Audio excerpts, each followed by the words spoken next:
So Sweat, which is a Polish film from Swedish director Magnus von Horn, with a remarkable, outstanding performance by Magdalena Kolesnik, who plays Sylvia, who is a fitness instructor, but also, perhaps more importantly, a social media star.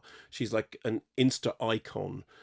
She's an influencer. She's loved by her fans, apparently, but in private, she has this kind of loneliness, this sense of emptiness, the feeling that nobody really loves her. This is bolstered by the fact that her mother and her family are, in her opinion, cold to her. So on the one hand, you have that. On the other hand, the fact that she is now seems to have developed a stalker who has obviously followed her through her Instagram account, but is now following her in real life. And the only genuine relationship she seems to have is with the screen of her phone, to which she talks.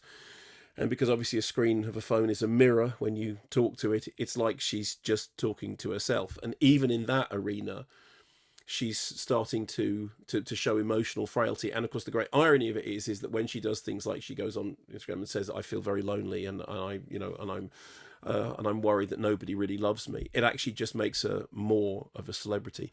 I really like this, and there's two things I like it. Firstly, it is a really great central performance. I mean, you absolutely believe in the character that Magdalena Kolesnik plays of Sylvia. You believe in her as a sort of fully rounded, you know, popular icon phenomenon. But what the movie does is it takes you into her world. And although on the one hand, this is a world of sort of narcissism and self-reference and everything, it plays very cleverly with the amount of sympathy that you have with her. I mean, at some points I was actually put in mind of eighth grade, which of course is the most fantastic portrayal of, you know, young people growing up in an age of social media and having to deal with the fact that you have to project a public image constantly that isn't you but is a kind of construct, and you then start to believe in the construct.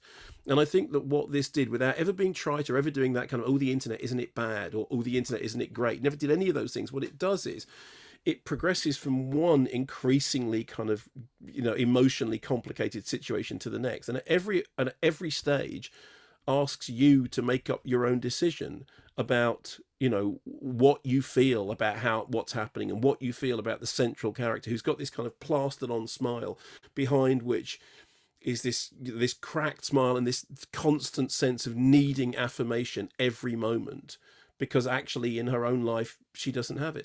So I thought it was really good. I thought it was really, really well done. It's got a kind of propulsive, you know, slightly neon feeling to it. And anyway, it's as I said, it's called Sweat, and it is well worth checking out. You can see it in cinemas, and actually I'd love to see it in cinema. I've only seen it on a small screen, and it's also on Curzon Home Cinema, and it's very, very good.